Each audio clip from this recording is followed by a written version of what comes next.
The Osborne Internet linked Encyclopedia of Ancient World, starting at page 160. Miocene Royal Tombs.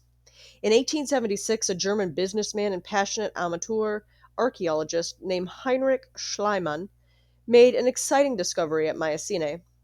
He unearthed six royal tombs dating back around 1600 BC, which provided a great step forward in our knowledge of the Myocenes, their religious beliefs, and way of life. Religion. From the many objects found in the royal tombs, archaeologists concluded that the Miocene religious beliefs were similar to those of the Minoans. Both cultures seem to have believed in life after death and rated goddesses more highly than gods. Shaft graves. The earliest royal tombs were shaft graves. These are very deep holes in the ground where several bodies, usually from the same family, were buried. The graves could be as deep as 40 feet. Objects such as pots and weapons were buried with the dead for their use in the afterlife.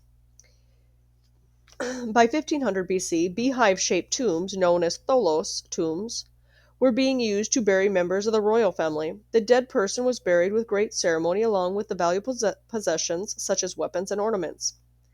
Pausanias, a Greek historian, believed these tombs were treasuries rather than tombs because of the magnificence of things inside. Unfortunately, they were easy to break into, so very few have been found with their treasures intact. Shaft graves were much deeper and more difficult for thieves to rob, and so the treasure buried with the royal families has often survived. The graves at Mycenae were found with all kinds of precious things. The faces of five kings in the Mycenae burial chambers were covered with masks of gold or electrum, a metal made of gold and silver. To make the mask, the metal was heated, then beat into shape. Experts believe these masks were attempts at real portraits of the kings. The most famous one shown here is often named after Agamemnon, the legendary king in Homer's tale of the Trojan War. But sadly, it can't really be Agamemnon himself. The mask dates back to about 1550 BC, but the Trojan War, if it happened, took place later, around 1250 BC. Warriors and traders.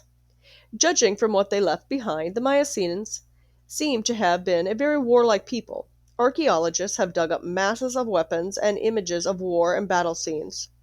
The king of Mycenaean city was expected to be a warrior too. He had to look after his soldiers and to supply them with food, housing, land, and slaves. This was arranged by officials in the palace where many of the soldiers lived. In battle, kings and nobles wore helmets and protective clothing made of bronze. Ordinary soldiers just wore leather tunics.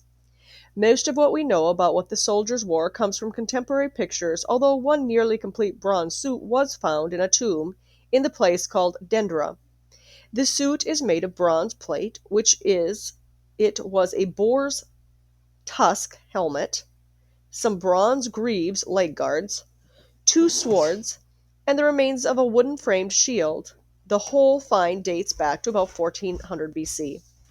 The shields that the Mycenaeans used were made of oxhide stretched over a wooden frame. There were three different shapes. Shields were large and heavy, and warriors carried them into battle slung on their backs.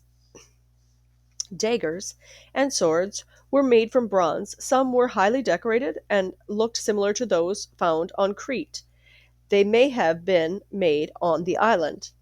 The Mycenaeans were great traders. At first, there was fierce competition from the Minoans, but after the Mycenaeans invaded Crete, they took over the Minoan trade for themselves. They had trading posts all along the eastern Mediterranean coast in Asia Minor, now Turkey and Lebanon, but they also traded goods from as far away as Scandinavia and Africa. Troy and the Trojan War.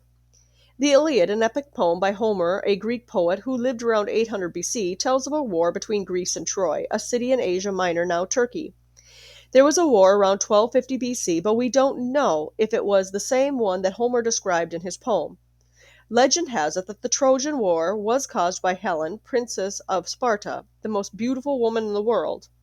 All the Greek kings wanted to marry her, but her father made them swear to support the man he chose as her husband, Menelaus of Sparta, brother of Agamemnon of Mycenae. King Priam of Troy sent some men to Greece to bargain for the return of the Trojan princess, who had been kidnapped. Among them was Paris, Priam's son. When Helen and Paris met, they fell in love and they ran away together in Troy. Furious, Menelaus and Agamemnon organized a military great expedition to bring Helen back. For 10 years the Greeks laid siege to Troy, and a battle raged outside the city walls. At last the Greek king Odysseus thought of a trick to win the war.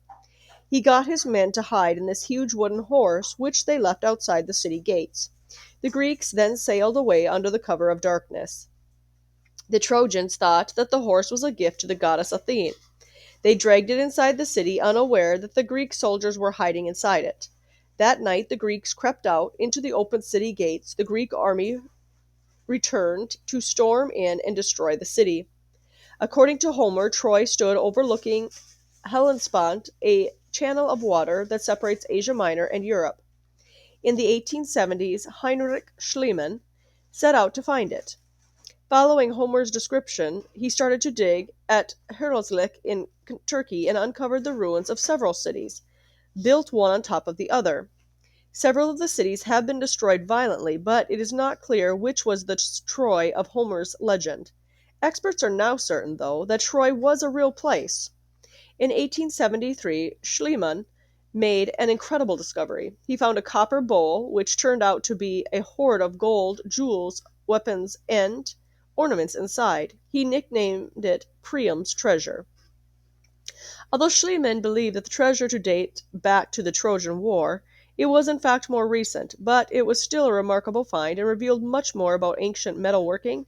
It was lost in the chaos of the end of World War II, but has recently resurfaced in Russia. Things fall apart. By around 1200 BC, the world of the Mycenaeans was falling apart.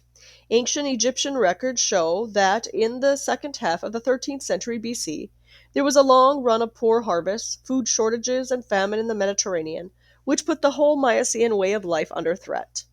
During this difficult period, groups of starving Mycenaeans probably attacked each other's cities and villages to steal food and other goods. At around this time, many people built strong defensive walls around their cities to protect themselves from raiders.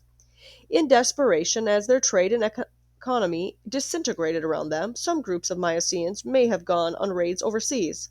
This may have been the real cause of the Trojan War described in Homer in his poem The Iliad. Some Greeks have been driven away from their homes altogether. There are Egyptian reports of groups of people on the move in the western Mediterranean in 1190 BC. Some were marching overland, while others set sail in a large fleet of battleships. The Egyptians named these migrants the Sea People. Experts don't know exactly who they were or where they were from, but it's possible that some of them may have been the Mycenaean refugees. As they advanced, the Sea People's fleet seized the island of Cyprus. Meanwhile, on land, their army destroyed many cities and overthrew the powerful Hittite army in Asia Minor, which is Turkey. The Sea People's army and fleet were decisively defeated by the powerful Egyptian pharaoh Ramesses III. After his final blow, the Sea People scattered over the Mediterranean. Some may have become the ancestors of the Etruscans, who later settled in Italy. Others moved to Sicily or to Palestine and became the ancestors of a people known as the Philistines. One by one, the Mycenaean cities were abandoned and destroyed either by earthquakes or by enemy conquest. Then a people called the Dorians became dominant in the Peloponnese in southern Greece. They took advantage of the troubles to increase their power. Wherever the Dorians settled, their dialect took root, and it was from this that the Greek language later developed.